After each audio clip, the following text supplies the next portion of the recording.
My biggest concern is accidentally swearing. So. I mean, I'm gonna talk.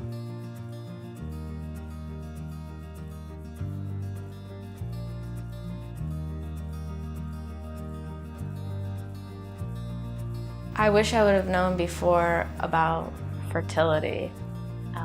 That just was like the farthest thing from my mind. I had no idea to even ask about that. One of the first questions I had was, what are the long-term effects of all this going to be? And so I talked with the doctors, and I went to a sperm bank and donated my sperm, so that's on lockdown in a freezer. But it's important to kind of weigh out things that maybe you aren't considering as a teenager. My questions revolved around school. I was a graduating senior. I was concerned about being able to finish the semester, being able to actually graduate.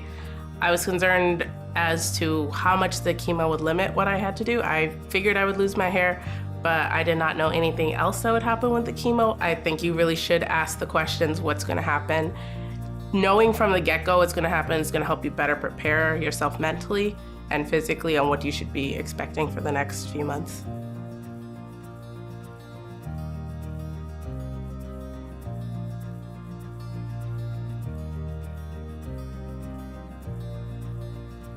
Certainly a big one would be, what are my options in terms of medication? Some types of medication work better for other people. I had to mess around with a lot of different stuff just to get the right things that would help me be the most comfortable you can be during chemotherapy, as strange as that sounds. I just remember being like, well, how am I gonna tell people? Like, how am I gonna tell my brother? How am I gonna tell my cousins, my friends? Like, how am I gonna do it?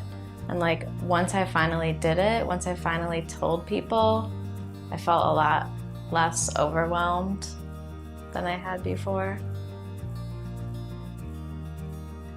I think some of the best advice I can give current cancer patients and people that are just starting their treatment is just be aware of what your options are during treatment and know that you're not alone. As isolating as a cancer diagnosis can be, especially when you're a young adult, there's plenty of people out there and there's a community out there that you can speak to.